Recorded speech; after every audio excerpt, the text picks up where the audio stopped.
Moses had a couple of wives. You know, King Solomon had 700. You really don't hear this from women. You have to let her know. What do you look at I want to be when you're not supposed to? Your vagina is your value to your future.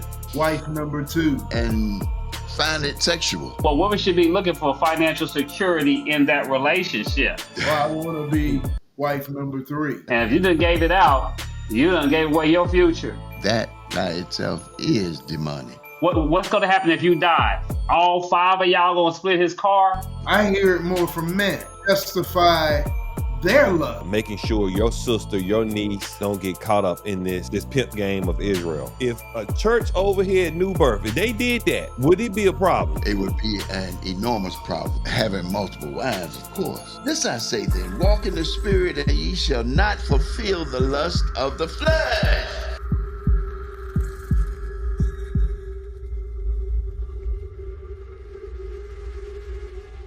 All right, welcome to What's He's Brewing, and tonight we're still gonna go on the episodes dealing with the things that most camps won't talk about. That's the demons that we fight, the demons that are within. And tonight we're gonna refocus on that lust of the flesh. I know that we spoke about it shortly, but I want to have my crew, my road warriors with me. We're gonna talk about some of the things that I know that is a lust of the flesh and how to deal with it. Let me begin with you, Daria.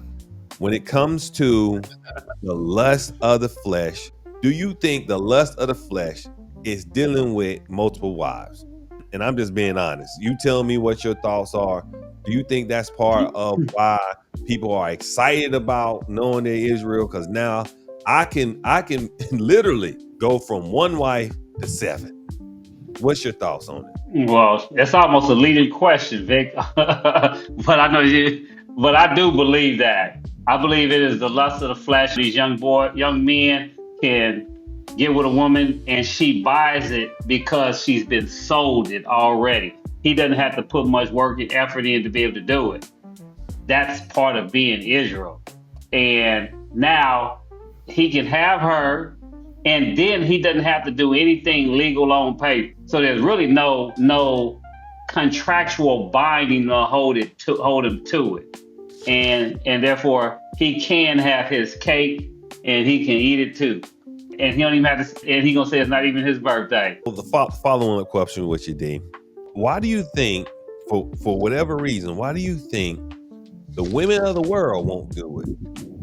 But all of a sudden, now that you know Israel, you're more prone to do it. I don't understand that portion of it.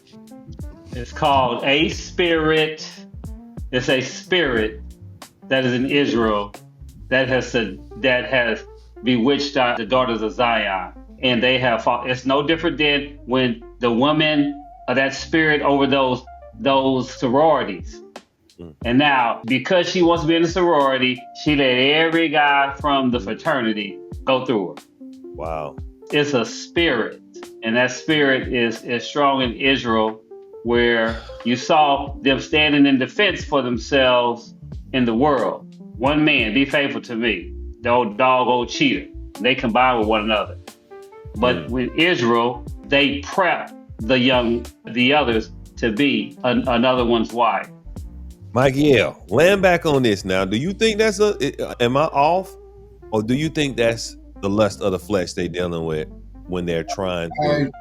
I agree. I think it is a lust of the flesh. I've seen it referred to, even done, not even in the upper echelon, but in the really small camps and the really small groups that, just like Darian said, it's a reason for them to entertain the lust of the flesh, is to recognize that they're Israel and then think that is one of the benefits or one of the freebies you get, and entertain the thought of having 2 or 3 wives, not even knowing how it's supposed to work, because there's laws governing it.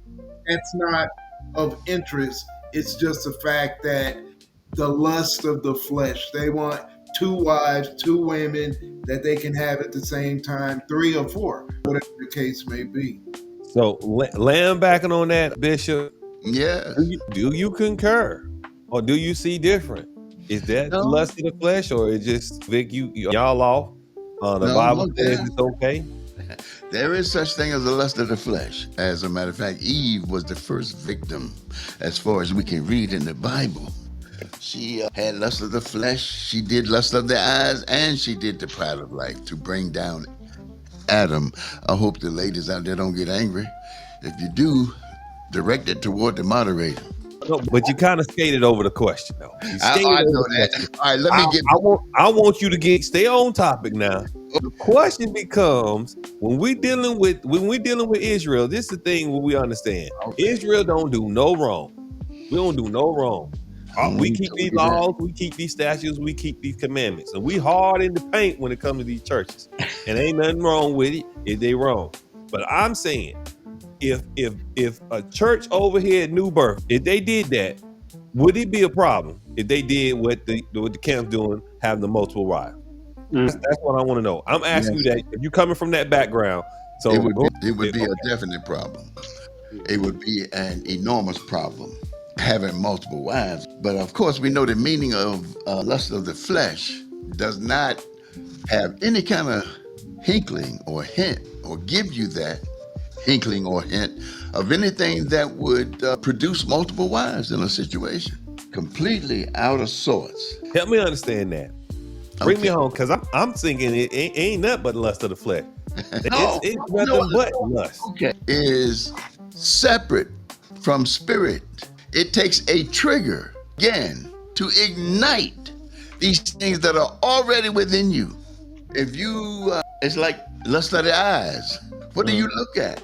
Find it sexual when you're not supposed to. This I say then, walk in the spirit and ye shall not fulfill the lust of the flesh. You got to walk in the spirit. The spirit is not already in you to curtail the lust of the flesh. You got to walk in it and let it be your trigger, and not to do that. But it can also be a trigger come along, Satan. Look at that woman there. Look at that one. And boom, boom, boom. Next thing, Satan will have you a proposition up, and there you are down there at the Hideaway Motor Inn. But the lust of the flesh, y'all don't know what Hideaway Motor Inn is. No, I'm gonna show y'all.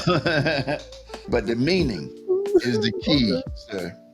The meaning is actually the key. The lust of the flesh refers to sinful desires. Now, a human being can have desires without the spirit coaxing him. If you got that in the human flesh, you can control it if you want to. But then when the demon sees you trying to control it and whipping it, he's going to come along and put something hotter than that on you. But Michael, help me out here. Did I not help? These men, I don't know, Bishop. Let me lean on Michael. Michael, in them or not, they hear these scriptures, right? They hear somebody say Moses had a couple of wives. King Solomon had 700, and he had 300 concubines. Man, what you call that? And I'm trying to help these women coming into knowing they're Israel not to get caught up in this trap. So what you call it? Help me. Well, number one, you really don't hear this from women.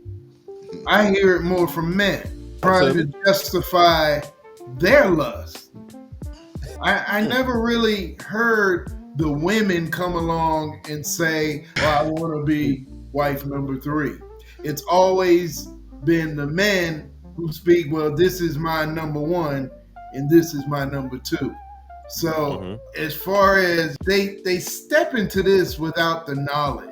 Most of them are just saying what they've heard other people say. So they're dealing with it in the same way. If you were to search the scriptures and find out how things operated when these men had several wives or anything like that, you would find out that it wasn't, at that time, it wasn't a lustful thing. They weren't pulling these women because they wanted 3 wives or they wanted 5 wives, or it was a position of lust. There was other reasons outside of lust for men having 2 or 3 different wives, and some of it was just simply for namesake. As we know, I'm sure you all know the story about the 7 wives. But Yeah. it's for namesake. It's not even for lust. So I don't I don't know how they expect to pull it off. But So D, is it a Sir. demon? Is it a demon? Or we just play a hating over here? No, I Are they definitely, dealing with demons? I believe it's a spirit. It's a spirit of ancient time. Yahweh Shah said, hey, from the beginning, there was always supposed to be one wife, one woman. Somewhere that spirit did overtake Israel.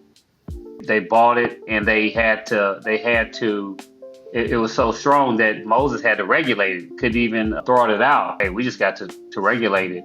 And we see it here. We see it today. How we always knew the spirit of the player, the guy who's a player, he got all the women. And sometimes the women know he playing, but he got the money to hold it down. So they'll play right into it with him.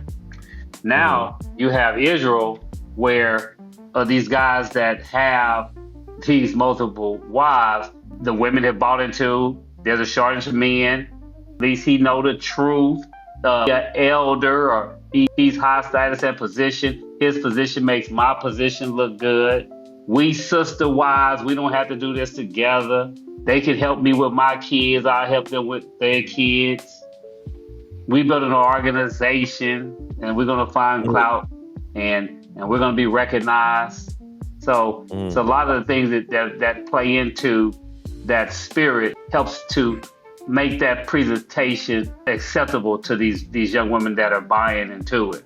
Bishop, so we can land this plane. Let's land this plane. Right, One of the things that we hear, go ahead. we want to help. That's the point of this right here. How can we help the viewers that's watching this? What would be something that you would say if a woman is going to deal with a man who already has a wife, that she's not dealing with a demon that's coming after her just in a lustful manner? Because Darren, you said something that's true. We are dealing with shortage of men, in the sense, when I say shortage, I'm saying that it's obvious that I got sisters, I got nieces in my family, and there ain't no hands going up to take care of them. And that's just where it is. So, Bishop, understanding there's a chance that a woman coming into knowing she Israel may be a second wife. Maybe. What would be a suggestion that you would give that person to make sure she ain't dealing with a demon within just to be with her sexually? There's actually no way, sir, because she has to understand that that by itself is demonic. First of all, you got to understand, or she has to understand, Elder, that lust of the flesh is cravings of your body. And the cravings of your body are the things that have to be triggered or ignited, and then they lead to sin. When we understand that too, somebody needs to do some research.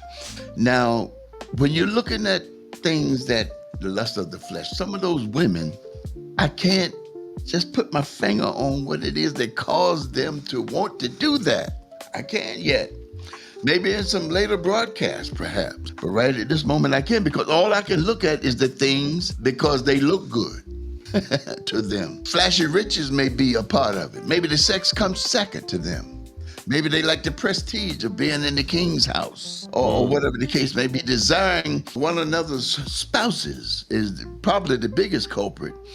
And bringing things together and doing it the way they want to because it looks good, sir. But if you can understand that it's the flesh, not the spirit, that's doing that first.